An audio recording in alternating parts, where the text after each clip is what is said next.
UP के इस गांव में जब शाम ढलती है और सूरज पीपल के पत्तों से लाल चमक कर डूबता है, तो बूढ़े लोग बिना कुछ बोले अपने दरवाजे बंद कर लेते हैं, जैसे उन्हें पता हो कि रात किसी और की होती है। और इसी बात से इस कहानी की शुरुआत होती है, क्योंकि अगर आप इस गांव में किसी से पूछते हैं कि सबसे ज़्यादा खौफ किस चीज़ का है, तो कोई सीधा जवाब नहीं देता। बस इतना कहता है कि रात में पीपल के पास मत जाना। शहर से लौटा अर्जुन जब कई सालों बाद अपने पुराने गांव आया, तो उसने भी ये बात सिर्फ एक अंधविश्वास समझकर इग्नोर कर दी। उसे नहीं पता था कि जिस कहानी पर वो हंस रहा है, वही कहानी उसके साथ लिखी जा चुकी है। लेकिन इस सच का खुलासा उसके सामने नहीं हुआ।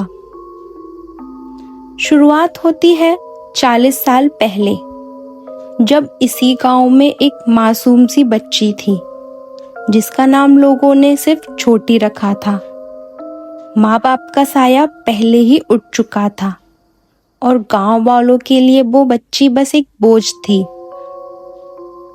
सब समझते थे कि वो बच्ची मनहूस है और अपने माँ बाप को खा गई। जब भी गांव में कुछ बुरा होता, किसी की फसल जल जाती, किसी का बच्चा बीमार हो जाता या किसी के घर में आग लग जाती, लोगों की उंगली सीधी उस बच्ची पर जाती। कहते थे उसकी आंखों में कुछ अजीब था, जैसे वो देखकर बद्दुआ दे सकती हो। लोगों ने उस बच्ची को नफरत करना शुरू कर दिया। एक दिन गांव में सूखा पड़ा।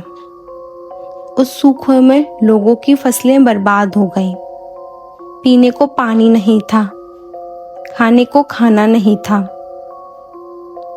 और फिर एक रात जब तूफान आया, बिजली कड़की और हवा में अजीब सी सरसराहट थी, गांव के एक तांत्रिक ने उस बच्ची की तरफ इशारा करते हुए कहा कि जरूर इस बच्ची की वजह से ही गांव की आज ये हालत है।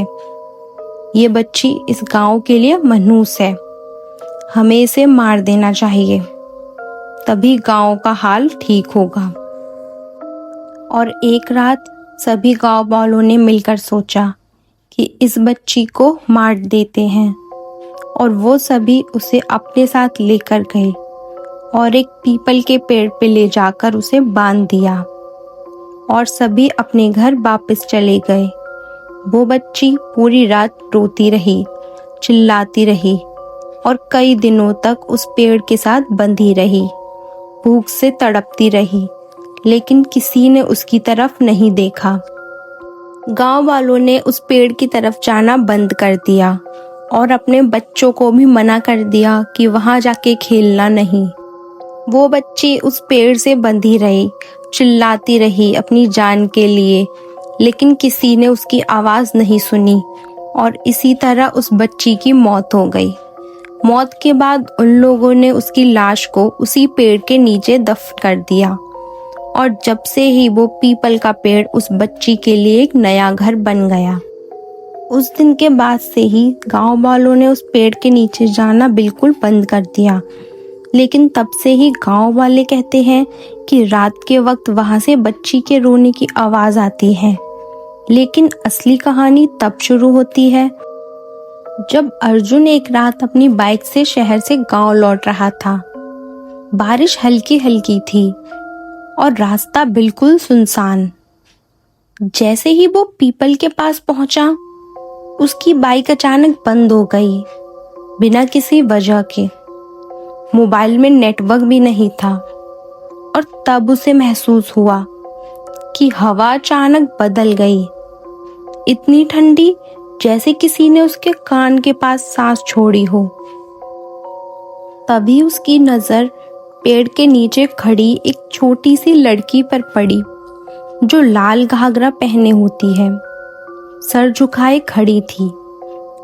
अर्जुन उसे देखकर पहले सोचता है कि कोई गांव की बच्ची होगी, लेकिन जैसे ही वो पास जाता है, लड़की धीरे धीरे अपना चेहरा ऊपर करती है और उसका चेहरा देखकर अर्जुन के पैर जम जाते हैं। आंखें काली, खोखली और होठों पर अजीब सी मुस्कान। वो बच्ची बिना बोले अर्जुन का हाथ पकड़ लेती है। उसकी पकड़ इतनी ठंडी थी जैसे बर्फ, और उस जगह तुरंत काले निशान उभर आते हैं। अर्जुन झटका देकर हाथ छुड़ाता है और भागते हुए घर पहुंच जाता है, लेकिन उसे लगता है जैसे कोई उसके पीछे चल रहा हो। घर पहुंचने के बाद भी उसे पूरी रात नींद नहीं आई। कान में बच्ची के रोने की आवाज गूंजती रहती है। अगले दिन उसके हाथ पर बने निशान और गहरे हो जाते हैं, जैसे कोई चीज धीरे धीरे उसके अंदर समा रही हो। तीसरे दिन अर्जुन का चेहरा बिल्कुल मुर्दा जैसा हो जाता है। वो किसी से बात नहीं करता, बस एक कोने में बैठा रहता है और बार बार एक ही बात बोलता है, वो मेरे साथ आ गई है। और फिर चौथी रात पूरे गांव को हिला देने वाली खबर आती है। अर्जुन अपने कमरे में मरा हुआ मिलता है। उसके गले के इर्द गिर्द लाल घाघरा का एक टुकड़ा बांधा होता है।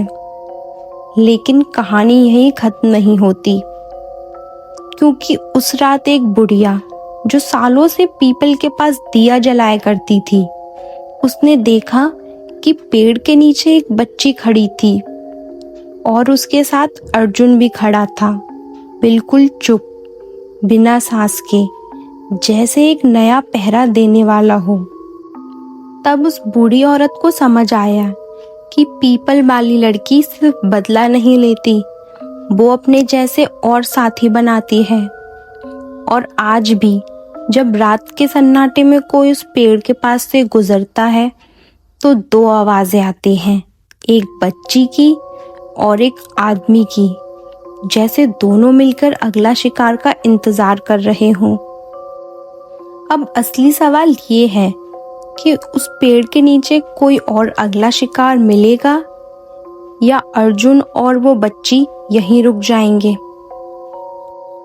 गांव वालों को अर्जुन की मौत के बाद बहुत सदमा लगा। उन लोगों को तब महसूस हुआ कि उन्होंने उस बच्ची के साथ बहुत बुरा किया। उन लोगों ने सोचा कि शायद अर्जुन की मौत के बाद अब उस लड़की का गुस्सा शांत हो गया होगा।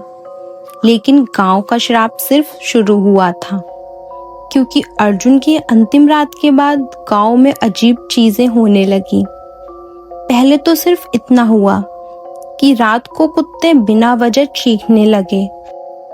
गाय बैल पेड़ की तरफ देखकर बेचैन हो जाते और जो भी पीपल के पास से गुजरता उसे लगता जैसे जमीन हल्की सी धड़क रही हो, जैसे पेड़ के नीचे कुछ जिंदा हो। फिर एक दिन गांव के स्कूल का एक छोटा लड़का, जिसका नाम सोनू था, वो शाम को खेलते खेलते गायब हो गया। उसकी चप्पल पीपल के पास मिली, लेकिन साथ में छोटे छोटे नंगे पैरों के निशान, एक बड़े और एक छोटे। गांव वालों ने पूरी रात ढूंढा, लेकिन सोनू नहीं मिला। सुबह जब धूप निकली तो पेड़ के तने पर एक नया लाल कपड़ा मिला, बिल्कुल वैसा ही जैसा सालों पहले वो लड़की पहना करती थी। और तब गांव के सबसे बुजुर्ग आदमी ने वो राज बताया जो उस टाइम गांव के किसी इंसान को नहीं पता था। उन्होंने 40 साल तक ये राज छुपाया था और ये भी माना कि जब छोटी बच्ची को पेड़ से बांधा गया तो उन सभी इंसानों में वो भी शामिल थे। और जब सुबह को बच्ची मर गई तब से मिलकर फैसला किया कि सच कभी बाहर नहीं आएगा। लेकिन किसी ने ये नहीं सोचा था कि बच्ची सिर्फ मरी नहीं है, बल्कि पेड़ ने उसे अपना लिया है। उस बुजुर्ग आदमी ने कहा कि उस छोटी बच्ची ने मरते वक्त श्राप दिया था कि जो भी उसकी चीखों को इग्नोर करेगा वो उसकी आवाज का हिस्सा बनेगा। और तब सबको अर्जुन की बात याद आई, वो मेरे साथ आ गई है। जैसे वो सिर्फ एक इंसान नहीं बल्कि पेड़ की दहलीज पार कर चुका हो। उस रात गांव वालों ने मिलकर फैसला किया कि पीपल को काट दिया जाए ताकि श्राप खत्म हो। लेकिन जैसे ही कुल्हाड़ी पेड़ के तने से टकराई, एक तेज चीख हवा में गूंजी, इतनी तेज कि आदमियों के हाथ से औजार गिर गए। पत्तों से लाल रंग की बूंदें टपकने लगी, जैसे पेड़ रो रहा हो, और जमीन में हल्की सी दरार पड़ गई। लोग डरकर पीछे हट गए। तब अंधेरे से एक परछाई निकली, छोटी सी बच्ची, और उसके साथ अर्जुन। दोनों एक साथ खड़े, दोनों की आंखें एक जैसी खोखली, और दोनों के हाथों पर वही सीधी सी मुस्कान। वो बूढ़ा आदमी वहीं गिर पड़ा और रोते हुए माफी मांगने लगा, लेकिन बच्ची ने बस अपने हाथ उठाया और हवा बिल्कुल शांत हो गई, जैसे उसने उन सबको माफ कर दिया हो। अगले दिन सुबह बूढ़ा आदमी बोलना बंद कर चुका था। जिंदा था पर आवाज चली गई थी, जैसे किसी ने उसकी जुबान छीन ली हो। तब से गांव में एक नया डर पैदा हुआ। मरना शायद इतना खौफनाक नहीं जितना उस पेड़ का हिस्सा बन जाना। धीरे धीरे और लोग बदलने लगे। लोगों को रात को सपने में वही छोटी बच्ची और वही पीपल का पेड़ दिखने लगता, और अगले दिन सुबह वो बिल्कुल चुप हो जाते और फिर एक रात गायब हो जाते, और अगले दिन पेड़ के नीचे एक और परछाई मिलती। सालों बाद भी इस गांव के लोगों ने समझा कि श्राप की पेड़ से नहीं, उनके अपने गुनाह से जुदा है। लेकिन अब देर हो चुकी थी, क्योंकि पीपल के नीचे खड़े लोगों की गिनती बढ़ रही थी। और आज अगर आप उस गांव में जाओ तो दिन में सब नॉर्मल लगेगा, बच्चे खेलते दिखेंगे और पेड़ बस एक पुराना सा पेड़ लगेगा। लेकिन जैसे ही सूरज ढलता है और पत्तों के बीच से डूबने लगता है, हवा में एक हल्की सी सरसराहट गूंजती है, जैसे कि आवाजें एक साथ फसाना सुना रही हो। और अगर हिम्मत करके कोई उस पेड़ के पास रुक जाए तो शायद 3 आवाजें सुनाई दें, एक बच्ची की, एक आदमी की और एक नई बिल्कुल ताज़ी आवाज जो धीरे से पूछती है, क्या तुम मुझे देख सकते हो? और सालों तक यही सिलसिला उस गांव में चलता रहा, और आज भी वही पीपल का पेड़ उस बच्ची के श्राप के साथ है। अगर आप चाहते हैं इस वीडियो का पार्ट 2 देखना कि कैसे उस बच्ची की आत्मा को शांति मिली और वो गांव उस खौफनाक पीपल के पेड़ से आज़ाद हुआ, तो कमेंट करके बताएं। और अगर आपको भी अपना कुछ हॉरर इंसिडेंट शेयर करना है तो कमेंट में लिखें। ऐसे ही और वीडियोस के लिए चैनल को सब्सक्राइब करना ना भूलें। मिलते हैं अगली वीडियो में।